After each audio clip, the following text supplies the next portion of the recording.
What's going on, Engine Room fam? We have another one here today. I'm joined by Scott Saunders just to talk about Wales, right? Today is going to be crazy. There's a lot to talk about. I think there's a lot of info to know about Wales. Scott, how's it going, man? It's going all right. We're getting closer, aren't we? Big tournament ahead. Wales' first World Cup for 64 years. So it's a big deal. It's a big deal for our lot, to be honest. It's insane, right? When you think about how much time has gone by. So, I mean, first of all, yeah, congratulations on making it back to the World Cup. Their second World Cup appearance, right? After losing in the quarterfinals to Brazil. I guess there's a lot of differences between that side and this side, but what would you say are the biggest things that you could talk about?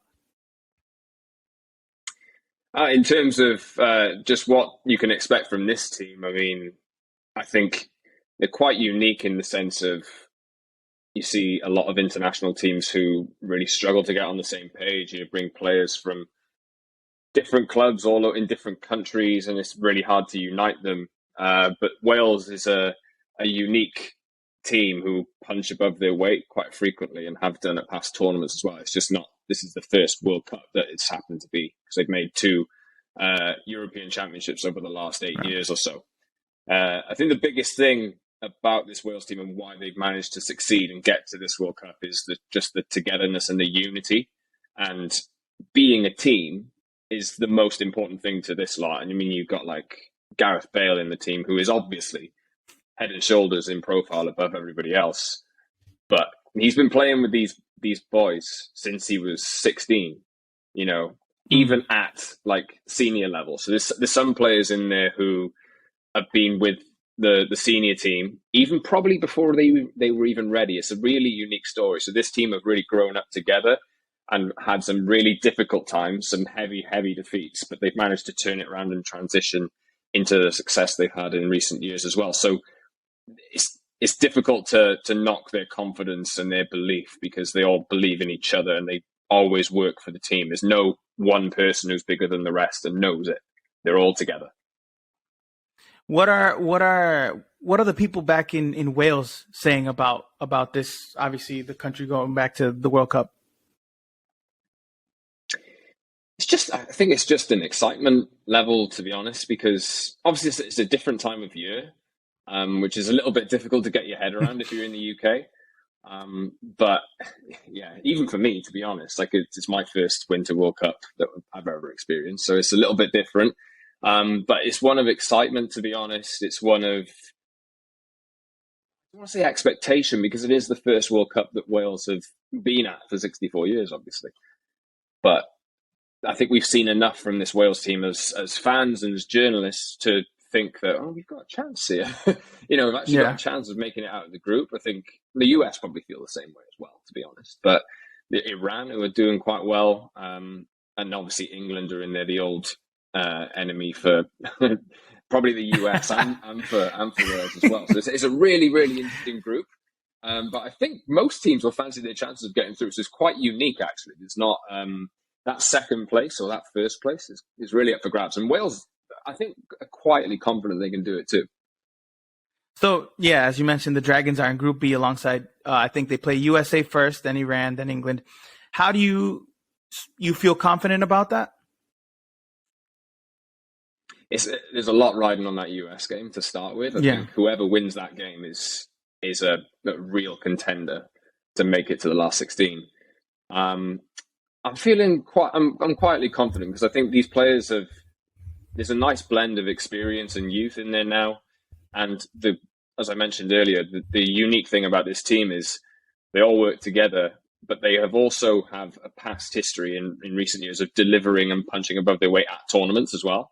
So the seniors in that team have confidence that they can do it on a stage where people expect them to do it, or, you know, the world is watching them, or the continent is watching them.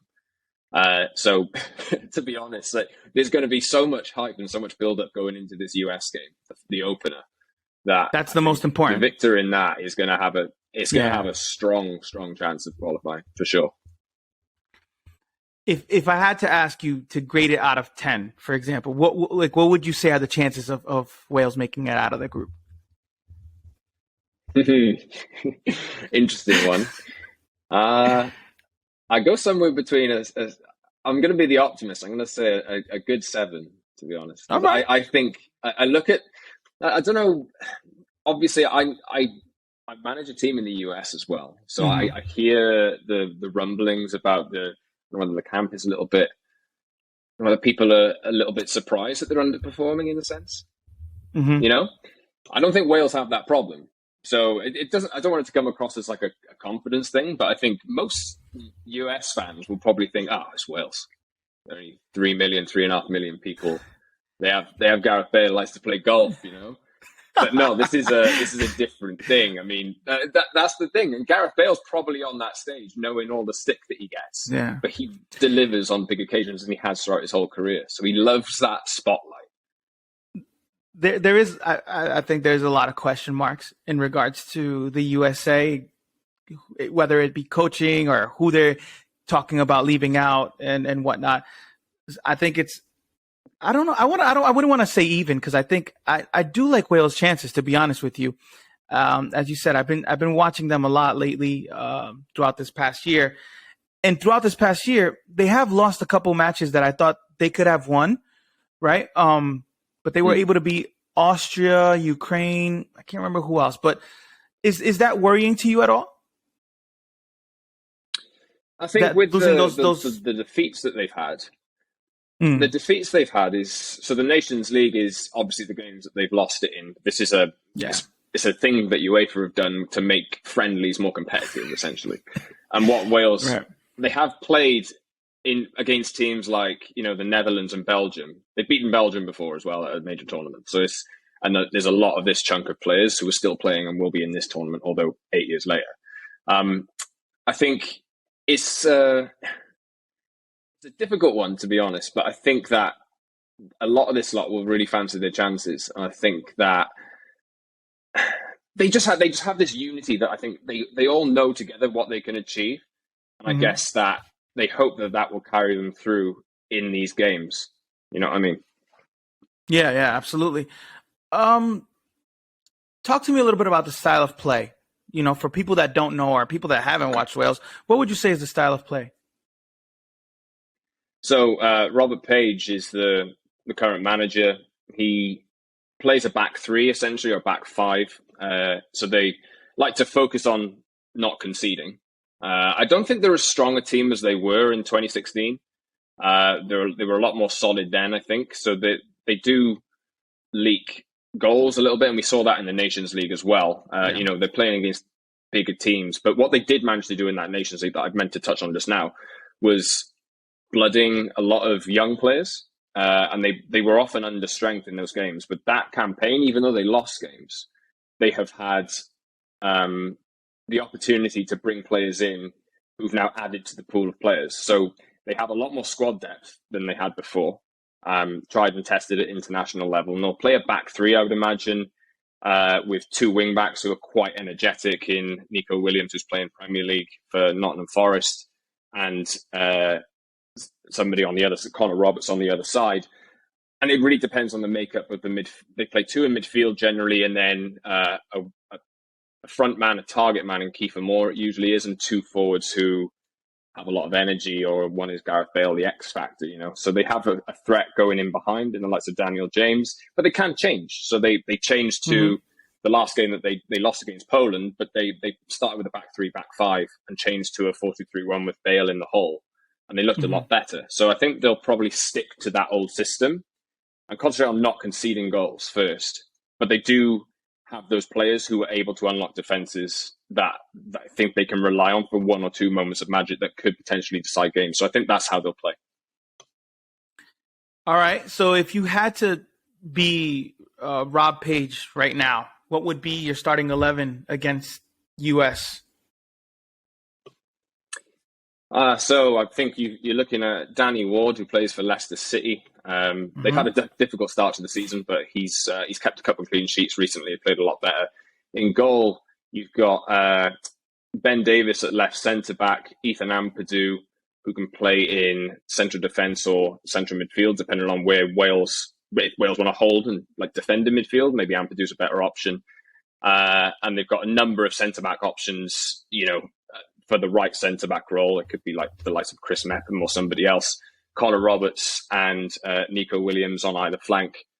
Joe Allen and Aaron Ramsey in midfield. Aaron Ramsey hopefully keeps his fitness up and is able to play, but he's one of those players who can pull off some magic when he needs it, and he has done it at tournaments too. And then you're looking at probably Bale on the right, Dan James on the left as it stands, who offers that threat in behind. So if a team wants to, push up on Wales, they always have that ball, that option in behind. And Kiefer Moore, who scored twice against Spurs, twice against Tottenham at the weekend as well, recently.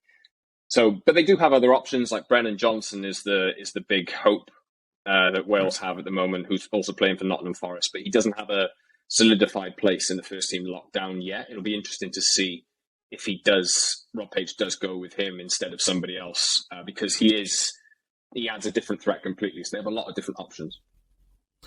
I was just going to ask about, a player that you would tell the world, hey, you guys got to watch out for. Obviously, aside from the Gareth Bales, Aaron Ramsey's that people already know of, and you just mentioned, that player. Do you think he's the one to watch, or is there another player that you say we got to look out for him in the tournament? Brennan Johnson is the one that I would go to, but I think my gut tells me he'll make an impact off the bench.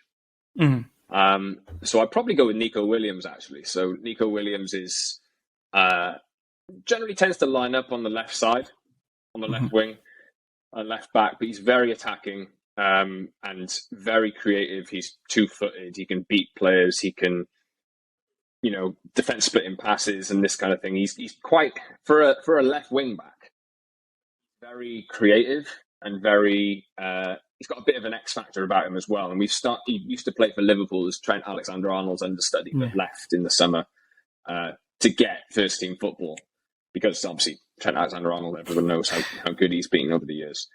But I'd probably go with him, either Brennan Johnson or Nico Williams, to be honest, because they're the new generation and new hopes. But Nico's probably more assured of his place than Brennan Johnson is at the moment. You speak of the new generation, the new hopes. After this World Cup, how do you feel about that new generation, that new hope for Wales coming up, over the next 4 years? It'd be difficult when Bale does go. I don't think he'll go yet, to be honest. There's a Euro campaign for Euro 2024 in Germany, and Wales have had a favourable draw to qualify for that in 2024. We've not quite seen the transition happen yet. There's still a lot of the old guard in there who are still assured of their places, but slowly but surely we're starting to see different pieces of quality like injected into the team in certain places with youth on their side. I suppose the one thing that they will lose when Bale goes is that elite star man who carries Wales on his shoulders at tournaments and in major moments when they need him most. So we haven't seen that player yet delivered to the levels that he has done.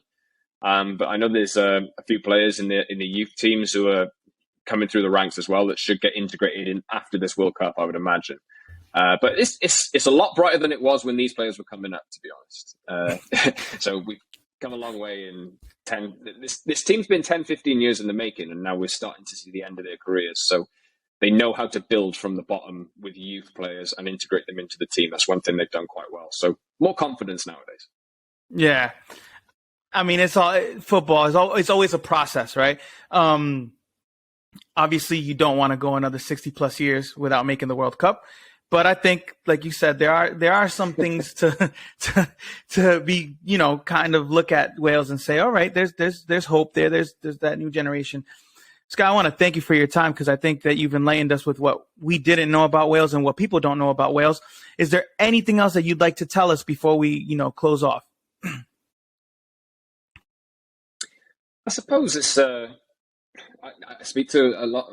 As I say, I've got an American team at Nottingham, so I speak to a lot of them. I think there's an expectation that the US will brush Wales aside. Don't be too surprised if they don't. Is all I'd say. Yeah. I think so too. It's going to be very exciting. It's going to be a great tournament.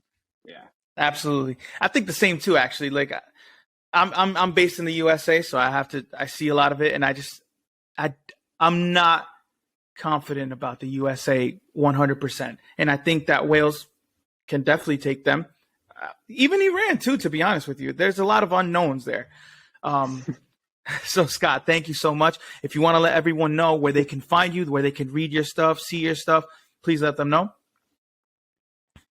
Yeah, of course. So I work for 90min.com. We're a website in the US and the UK, as well as we're a global website. So we have editions in multiple languages. So I lead 90min.com, 90min_football on Twitter, and I believe on Instagram as well. And me personally, _Scott Saunders on Twitter, and Scott Saunders89 on Instagram as well. You can follow me out in Qatar. I'll be out there for a little while with Wales. Perfect. You heard it here. If you want to know more about Wales, follow this man. Guys, thank you so much. Engine Room, please like, comment, subscribe. We got 31 more countries to cover before the World Cup. Thank you.